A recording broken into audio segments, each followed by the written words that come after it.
At 11:37 a.m. in the furnace-bright waters of the Caribbean, a Venezuelan F-16 streaks toward a United States Navy destroyer, an encounter no one admitted planning. Captain Javier Ramos knows his next move could spark an international crisis or make him a national hero. What really drives a pilot to fly this close to disaster, and what happens when the world is watching? This scenario is entirely hypothetical, constructed for analysis and education. The time is 11:37 a.m. local.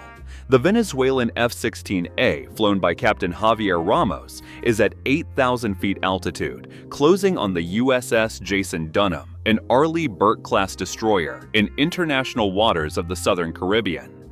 The separation at scenario start is exactly 30 nautical miles. The destroyer's primary radar mast rises 100 feet above the waterline. Both sides operate under peacetime rules of engagement. The U.S. Navy is authorized to respond only if directly threatened, while Venezuelan intercept doctrine permits close passes and intimidation, but not weapons use unless fired upon. All technical data, radar ranges, detection envelopes, and engagement timelines are based on unclassified defense analyses and open-source reference material. Where system performance or rules of engagement remain classified, the model applies a margin of error of plus or minus 20%. No primary source logs, radio transmissions, or classified manuals have been used in constructing this timeline. Any dramatized communications or cockpit dialogue are fictional, intended to illustrate the constraints and decision points faced by real pilots and crews. This explicit modeling card anchors the scenario. Every analytic claim is built from these baseline numbers. Any deviation or uncertainty will be clearly called out as the story unfolds. The goal: to make every action, every risk, and every potential outcome reproducible and transparent for viewers, analysts, and critics alike.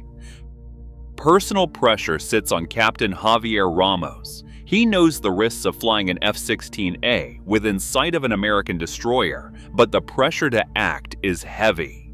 Caracas has turned these intercepts into a national spectacle.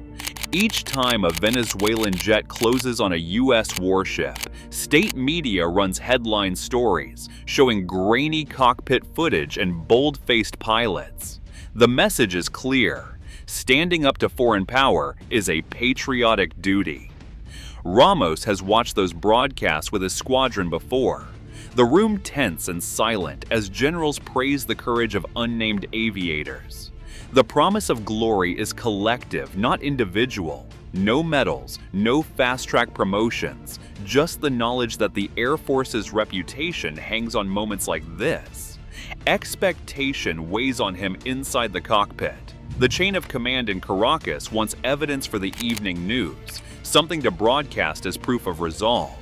Ramos's superiors have not promised him a reward, but the unspoken rule is that pilots who back down risk being sidelined. Loyalty to the government matters as much as flying skill. In recent years, officers seen as hesitant or insufficiently loyal have been reassigned, their careers stalling in forgotten posts. For Ramos, the calculus is simple: press the intercept, show nerve, and his standing remains secure. Any sign of weakness, and his future in the cockpit could vanish. Relentless need for propaganda drives the regime. Every successful intercept fuels the narrative of resistance. No matter how routine the encounter, each buzz of an American ship is replayed as a victory for Venezuelan sovereignty. Ramos's decision to close the gap is shaped by more than orders. It is a response to the invisible machinery of state messaging, the silent demands of a government that rewards loyalty and spectacle, even if it never says so outright. The F-16A in Captain Ramos's hands is a relic of another era, its limits shaping every move he makes. The jet's radar, a Westinghouse A&A APG-66, was built for dogfights, not for tracking ships across miles of open ocean.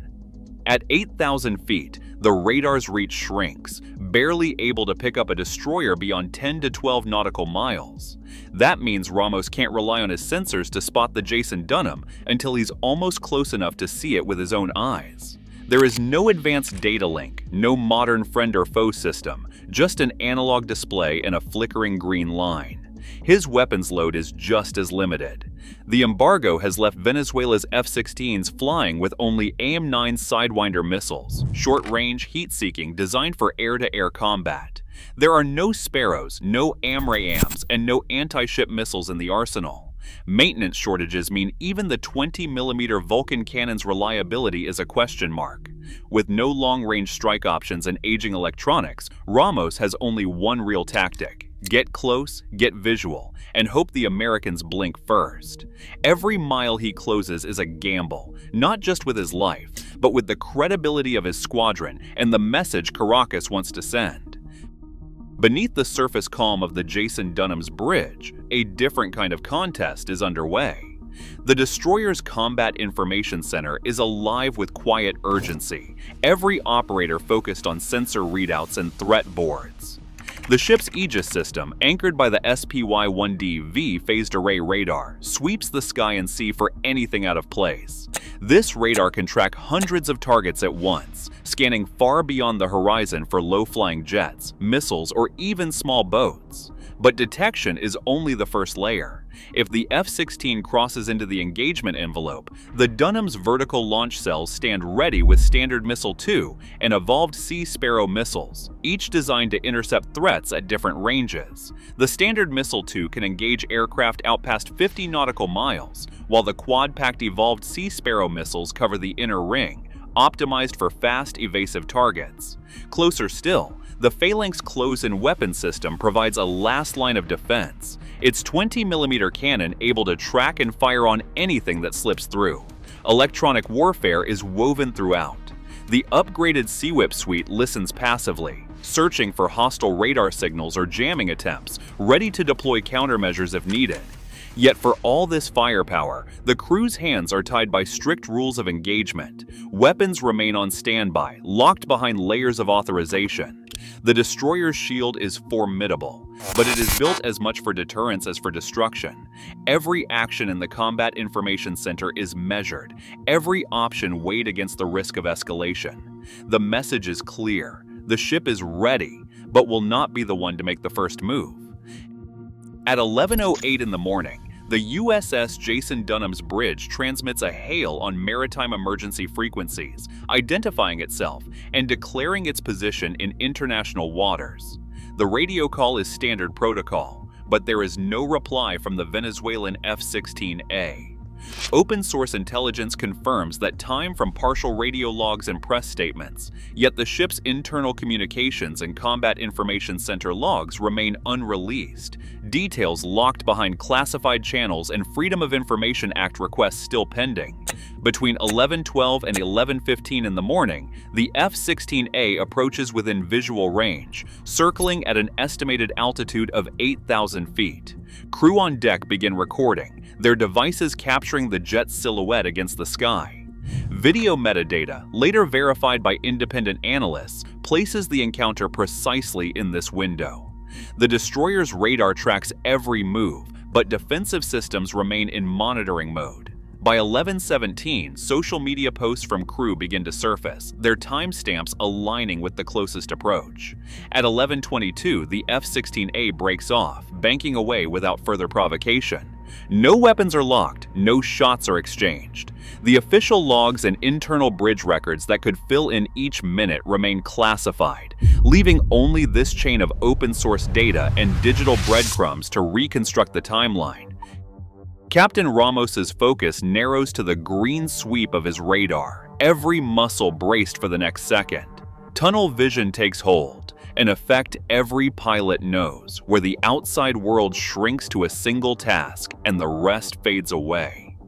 His mind runs through checklists, but the pressure from Caracas and the roar of the engine leave little room for doubt or second-guessing. On the Jason Dunham, the Combat Information Center hums with tension. Watchstanders scan glowing screens, tracking the blip that is Ramos's jet, each operator juggling dozens of data streams. Cognitive overload is real. In these moments, one distraction or missed call can mean the difference between calm and chaos. Under stress, even the best-trained crews are vulnerable to mistakes, fixating on one threat, missing another.